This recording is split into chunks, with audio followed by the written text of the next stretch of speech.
And that's why it's getting hot, I can feel the heat. It's too cold, I can feel the street.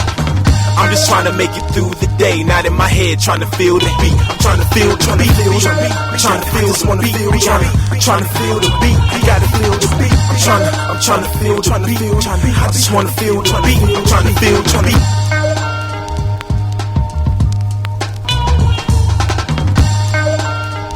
Feel the beat. 253 people in the United States have fallen victim to gun violence in the past 72 hours. Is now a good time to talk about gun reform? The George Croom Experience, presented by Ad Closure, the secret agent of top agents. Is your home being marketed or is it just listed? Tell your agent you want Ad Closure marketing to help sell your home faster.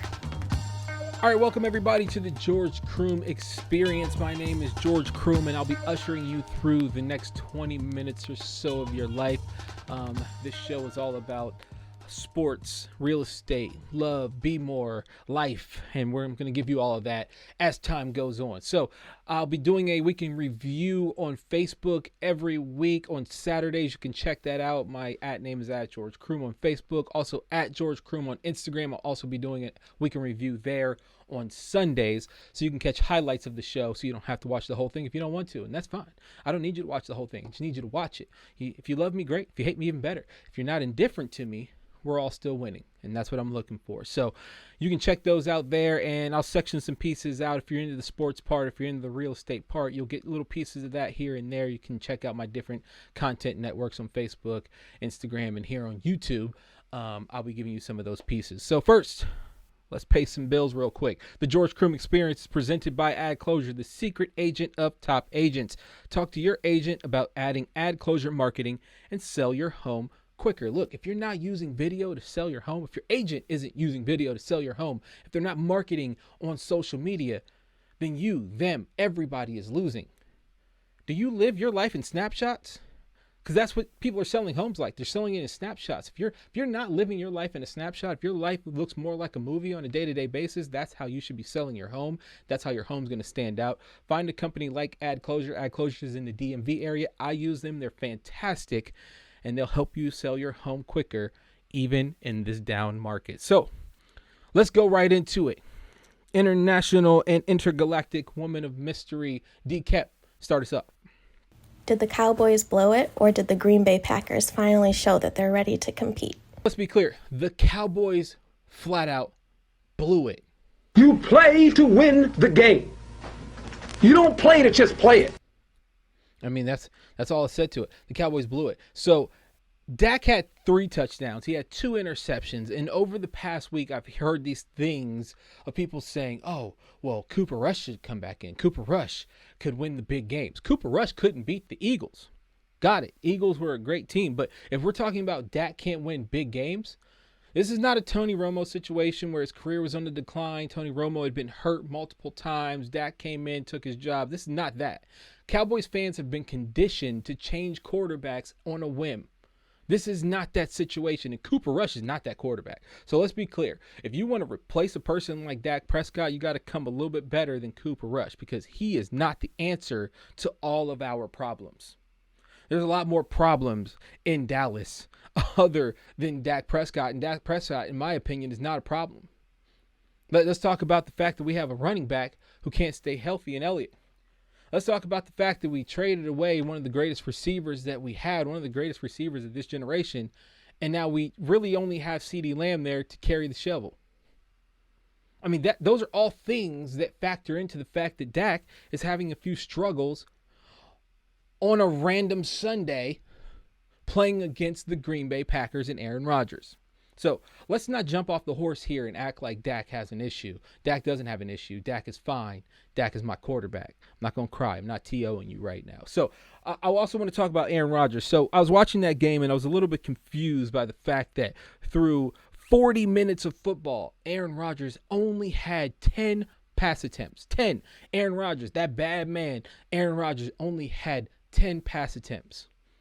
That's ridiculous. They got to do better than that. Because Aaron Rodgers, no matter what his weapons look like, no matter how terrible Watson is and he's dropping passes, blah, blah, blah, he actually went off at the end of that game. 2 drops in the beginning, then decided he was going to torch us with 3 touchdowns. Like that guy went flat out off in that football game. So if he can get that, not only should we throw the ball just because he's Aaron Rodgers, you should absolutely start looking at packages where you can incorporate these younger players. They're young. They're young players, man, and they've been hurt, and they're trying to get into the NFL and do some things, and it's not that easy to just spin up. So we can't write them off. Aaron Rodgers tends to write off receivers, and when you're that good, I mean, you tend to expect everybody to be great right along with you. And so part of this is on Aaron Rodgers, but 10 pass attempts through 40 minutes for Aaron Rodgers, one of the greatest passers of our generation, is flat out ridiculous. And then let's go back into Mike McCarthy in the Dallas Cowboys. Mike McCarthy not kicking a field goal in overtime was a 53-yard attempt.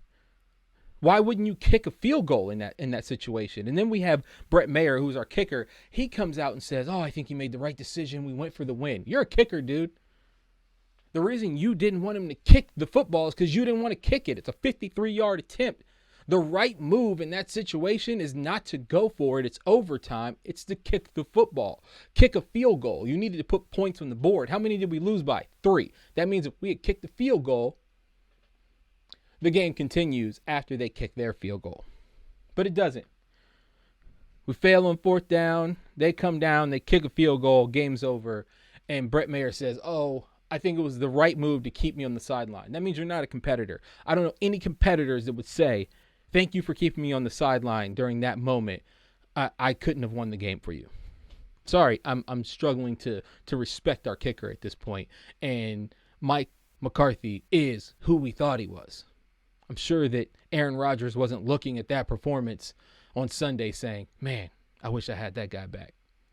Kick it off, Cap.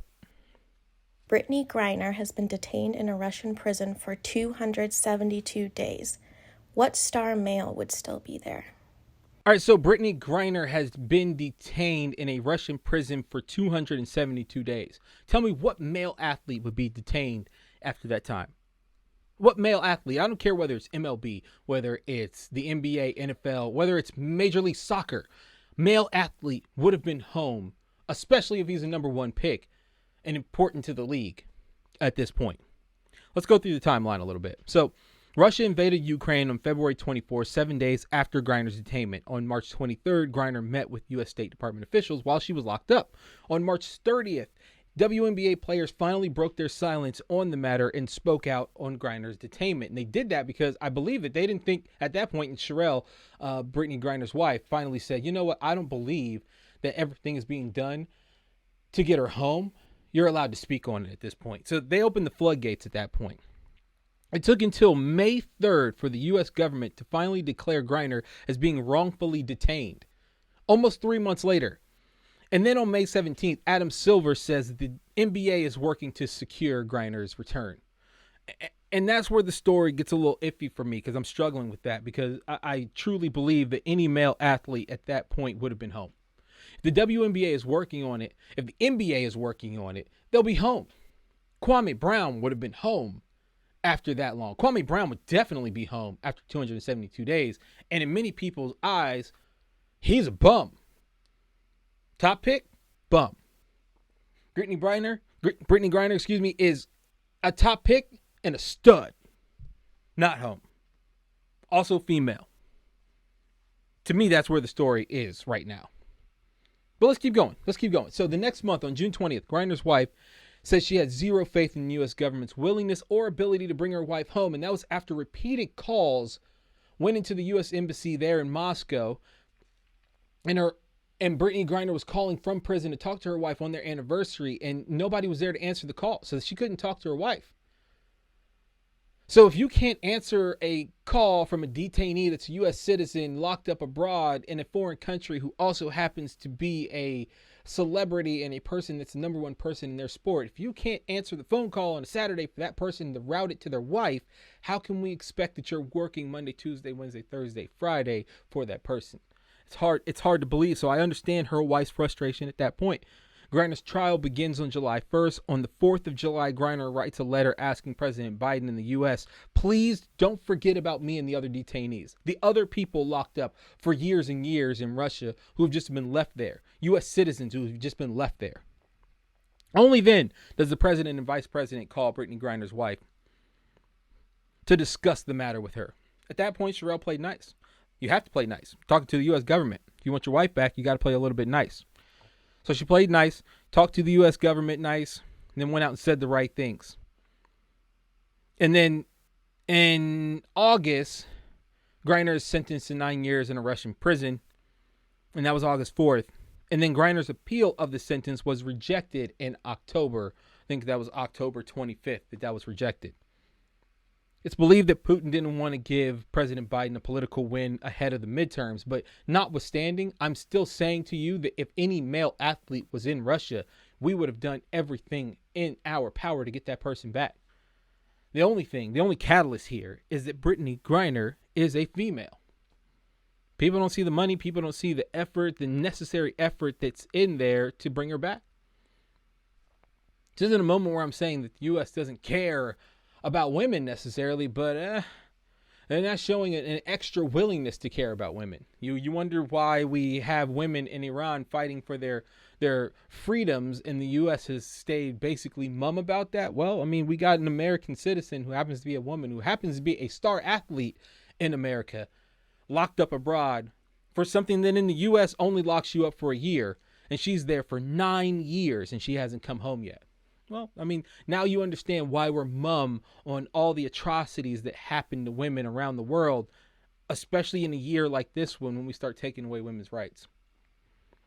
I mean, there's a deeper political discussion about all of that, but just on its face, looking at Britney Griner's case, we start to see the texture of America. Bring us in, Cap. Kyrie and the case for not canceling his free speech.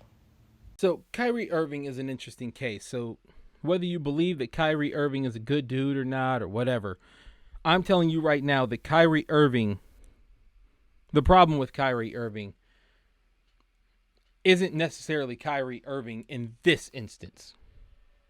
It's how we view things in America in this instance. So Kyrie has been suspended for the last 8 games. And why? Because he posted a link to a documentary on his social media. Some feel that documentary had anti-Semitic tropes in it and conjured up some things that were very anti-Semitic. But I ask you to really study the record of how we handle things in America and free speech in America, and tell me, why is it that Kyrie has been treated in this way for what he posted? And it was captionless. It wasn't like he spoke on it. It was captionless. He posted a captionless link to his social media and now has been canceled. So let's count the ways. So Donald Trump and his family have retweeted racist and factually questionable things on their social media. Not canceled. Donald Trump the former president was taken off of Twitter for a while, but many believe that was the wrong move. Many actually spoke out for him and said that was the wrong move, even though we know that things that he said were dangerous. We're not factual. We're sometimes borderline or to some people more or less racist. But people still spoke up for him. He was not canceled. U.S. Congresswoman Marjorie Taylor Greene has repeatedly said that members of Congress deserve to be shot. And then Nancy Pelosi, the Speaker of the House, her house was broken into, her husband was assaulted, probably off of things that people like Marjorie Taylor Greene have said about Nancy Pelosi. Not canceled. Still a member of Congress. August 17th, the Republican Party of Lawrence County in Alabama posted an image of the GOP elephant on their Facebook page in which the white spaces between the animal's legs showed the outline of Klans members in their Klan regalia. And they apologized, they took it down, but they weren't canceled. The GOP in Lawrence County in Alabama still thrives. It's still alive. The GOP nationally didn't even speak on it. Why? Well, we don't cancel anybody for speaking out against black people or Asians or even Jewish people. As long as they're Klans members or Proud Boys, we can do that. And that's totally fine. Apparently, in this instance, that's what I'm seeing. So tell me, where's the lie? A former president incites a riot on the U.S. Capitol, not canceled. A 17-year-old in Kyle Rittenhouse takes a AR-15, kills 2 people, gets exonerated, hailed as a hero to the GOP and many on the right, not canceled. Kyrie posted a link to a video and did not caption it. And because of that, people called him anti-Semitic and decided that he needed to be canceled. I'm not telling you he's right or wrong. I'm not telling you I agree with his views. I'm telling you that we need to ask ourselves, where is the lie? Because as far as I see it, as long as we live in a country where U.S. cities give permits to the Proud Boys, to the Klan, to have rallies in our cities, on our public streets, and those city governments aren't canceled, those organizations are still allowed to go out and spew their hate, as long as we allow people to do that in public, on the street, in live view, we can't cancel people like Kyrie Irving for posting things on their social media. But that's the view of America. That's where we are. That's who we are right now. Dear homeowners, winter is coming. Oh, and the night is dark and full of satellites. More of the George Croom experience after the break. G1 Commercial is a proud sponsor of the George Croom experience. Stay tuned because more is coming up after this break. What is an asset-based lending philosophy? An asset-based lending philosophy focuses on assets instead of income. Let me explain. A traditional mortgage requires the borrower to prove they make enough income to cover their mortgage payment and all other debts. The amount of your income used to pay your debt is limited to somewhere around 50%. This means that if your debt is greater than the maximum debt-to-income ratio, your loan is denied. An asset-based loan doesn't use your income to qualify. It uses the property securing the loan and its ability to generate cash flow or appreciation as the primary qualifier. In a nutshell, G1 Commercial Mortgage is a bank alternative mortgage finance company for real estate investors. If you get denied by a bank or do not want to go through the traditional bank underwriting process, give us a call. Now for more of the George Croom experience, presented by Ad Closure. Welcome back to the George Croom experience. I'm George Croom, and I'm here with you for the next 15 to 20 minutes or so. We'll see how it works. We'll see how this goes. I'll tighten it up as we go along. So next up, our next subject is buy now. Should I buy now? If you're looking at buying real estate, should you buy now or should you wait until the market corrects itself? I'm going to say unequivocally, buy now. Buy now as long as you have a fixed rate mortgage and a fixed APR.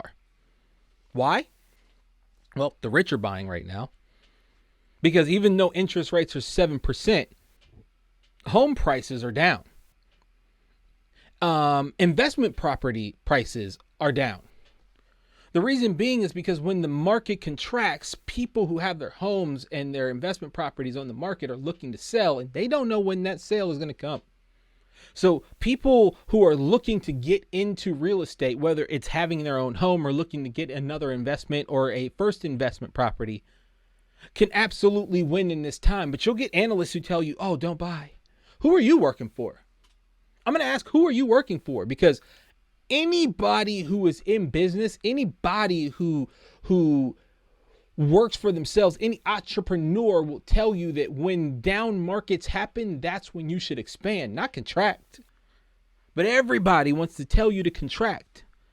That's the logic that they want to give you.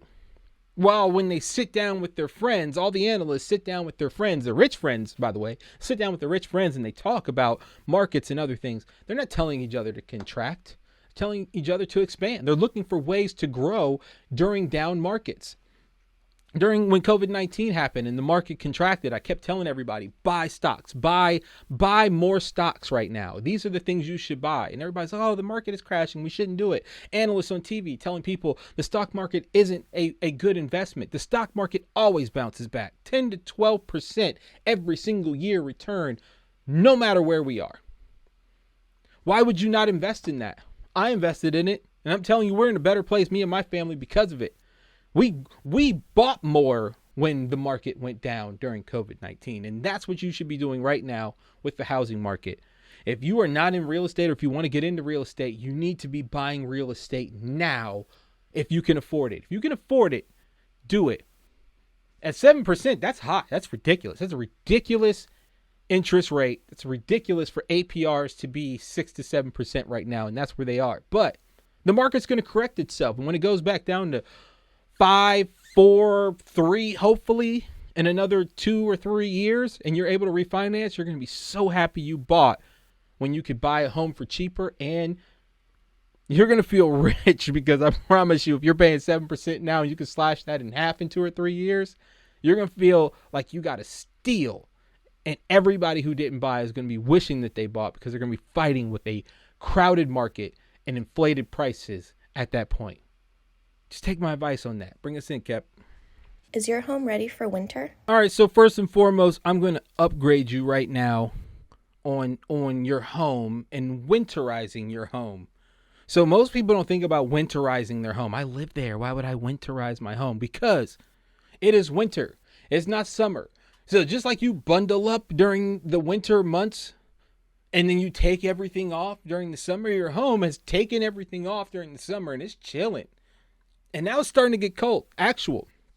We went through this super long fall or summer or whatever we want to call that, where we had 70-degree temperatures into the second week of November, but now it's cold. It's flat out cold, and your home is feeling it.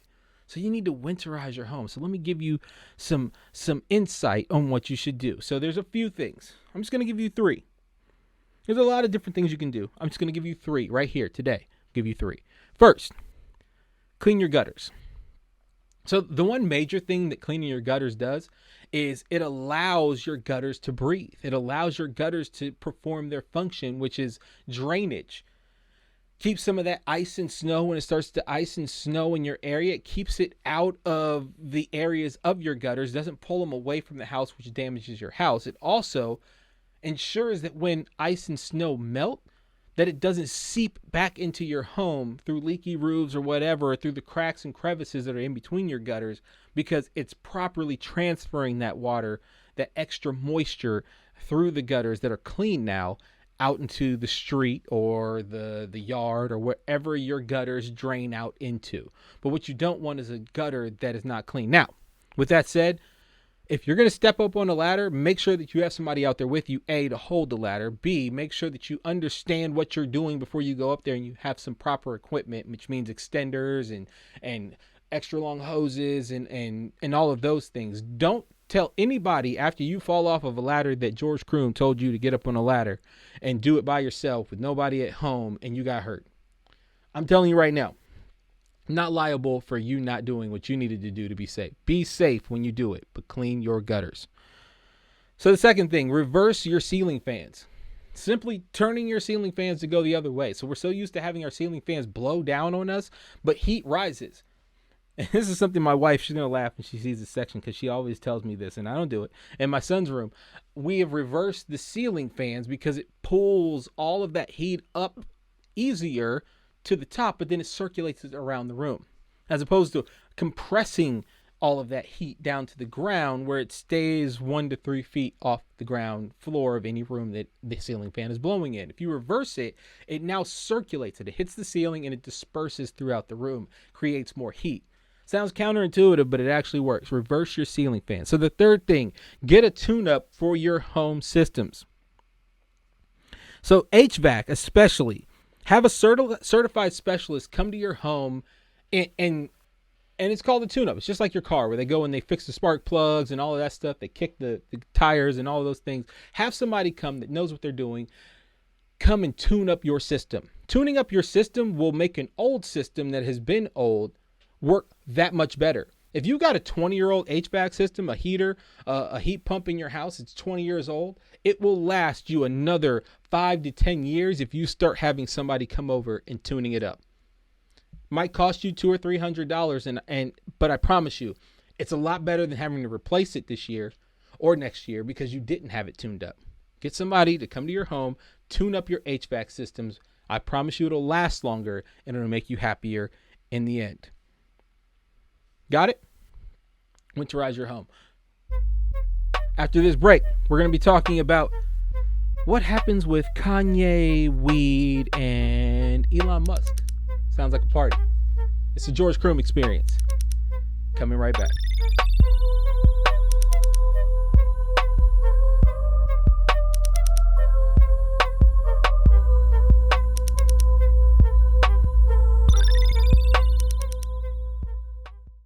Wait, shouldn't every video your team puts out draw an emotion?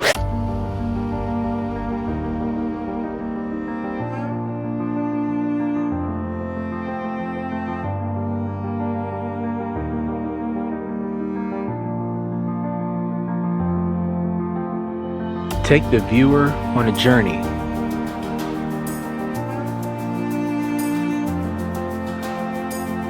And highlight your markets as places they can live and call home.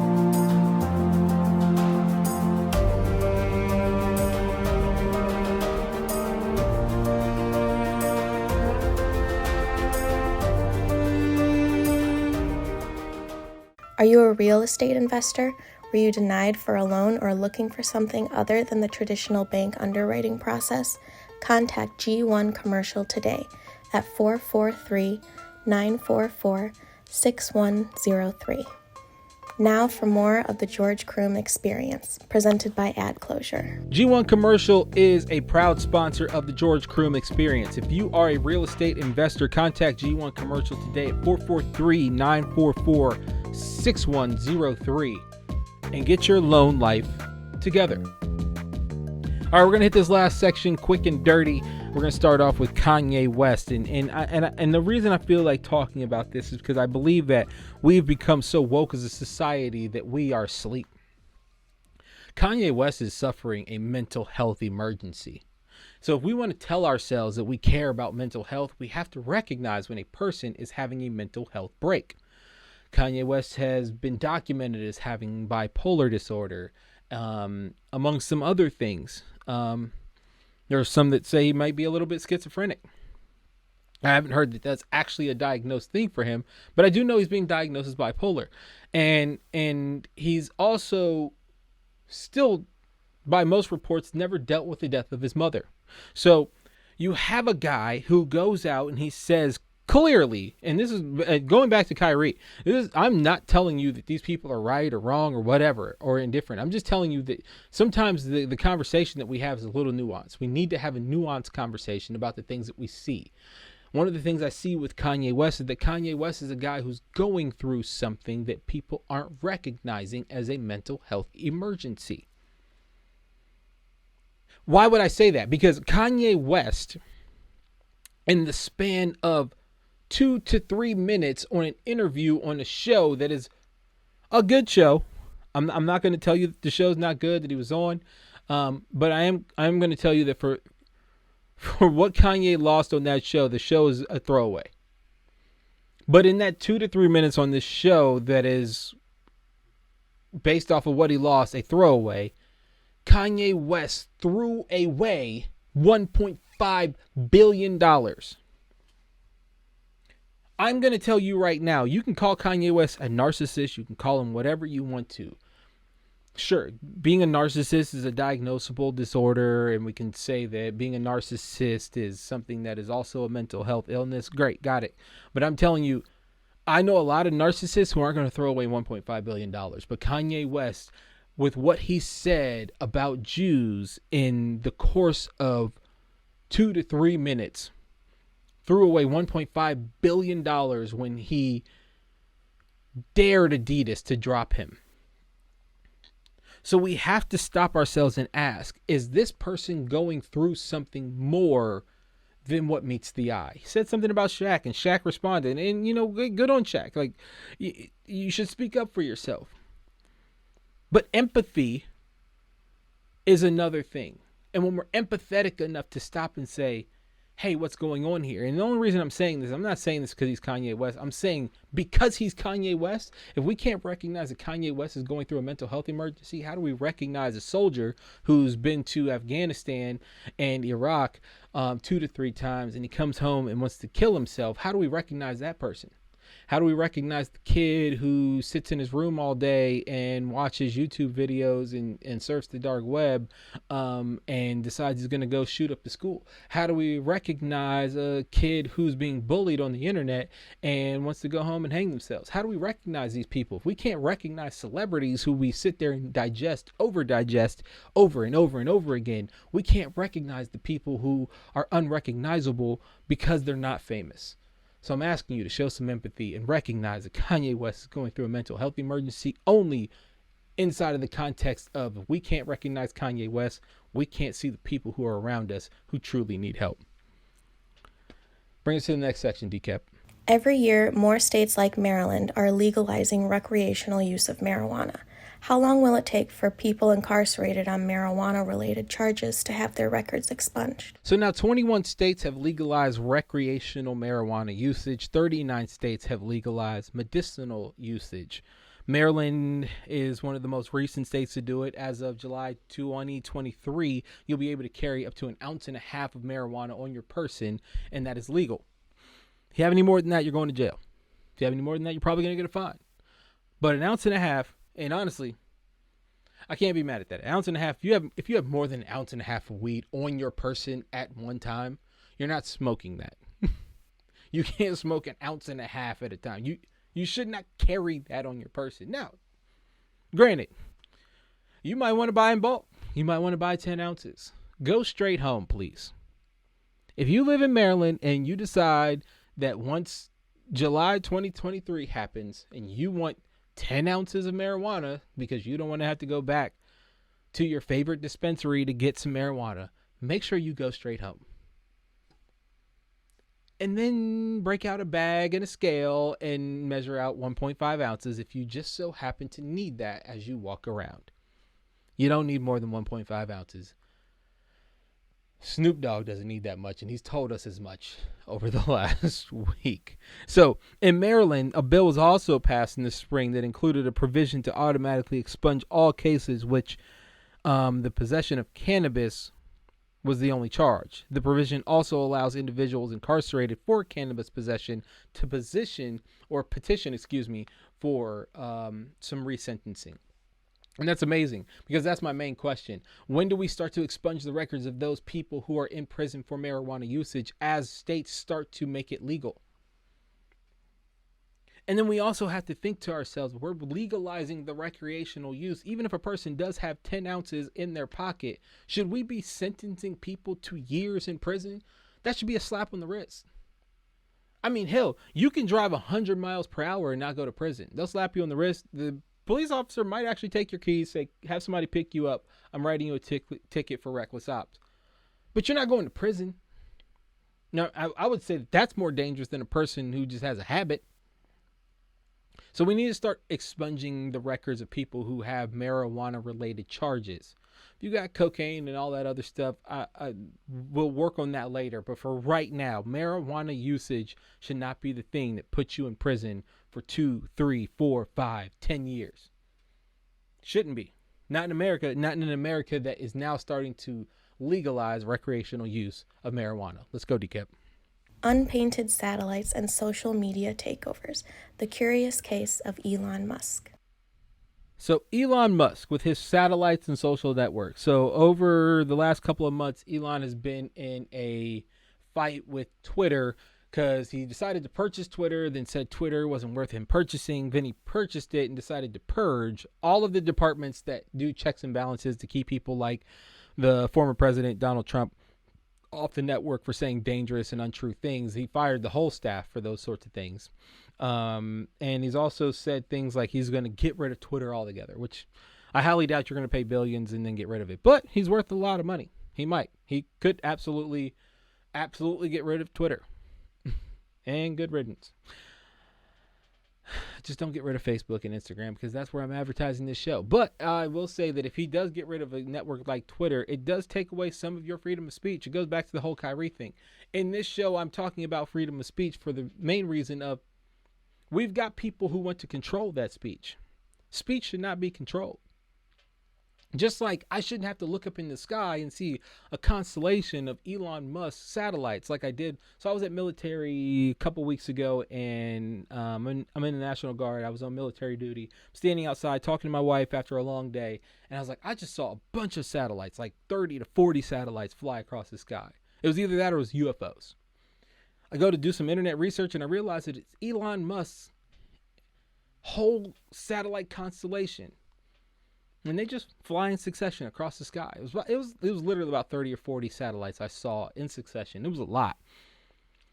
And it's funny because I've had these conversations with DCAP, our interstellar woman of mystery who does our voiceovers here, and thank you for that. But she always says, just paint your satellites black and we don't have to see them. Just paint them black. He won't do it. If you've ever seen the movie Don't Look Up, they have a person in there who I'm pretty sure they modeled after Elon Musk. And Elon Musk fits the bill. But at this point, when you look up in the sky, Elon Musk wants you to see his satellites. Should that be right? No, I don't believe it should be. I don't believe we should have to look at a constellation of Elon Musk satellites every time we look up at the sky. I'd like to see the stars. I like to see a random satellite from here to there because most people don't see satellites because they don't recognize them. They think they're airplanes. Actually, I think it's awesome. But I don't want to see Elon Musk. And I don't want our freedom of speech being controlled by one rich dude. We'll be right back. G1 Commercial Mortgage is a bank alternative mortgage finance company for real estate investors. If you get denied by a bank or do not want to go through the traditional bank underwriting process, give us a call. The George Croom Experience, presented by Ad Closure, the secret agent of top agents. Is your home being marketed or is it just listed? Tell your agent you want Ad Closure marketing to help sell your home faster. During the holidays, you might start to get the itch to help. Donating time, awareness, money, and supplies to homeless shelters is a pastime in the United States, especially around the holidays. If you feel so inclined to help, fantastic and thank you. But do it from your heart, not your head. I've been in numerous homeless shelters that have an abundance of things that are not helpful to people that seek their services. Storage rooms filled with weight benches, mattresses, and car seats are just a few of the atrocities that I've witnessed. Explain why a person in a homeless shelter would need any of those things. The homeless shelters are not a dumping ground for the stuff you don't want to carry into the new year. If you truly want to help, here's how you do it. Socks, underwear, and t-shirts. Those are 3 of the most requested items at homeless shelters across the country. Socks, underwear, and t-shirts may not sound good when you're bragging to friends about your giving heart over a plate of cranberry sauce and stuffing, but giving isn't about you in the first place. If you truly want to help, give people what they need this holiday season. Take socks, underwear, and t-shirts to your local shelter today and be the hero someone truly needs. Be good to each other. I'll see you tomorrow.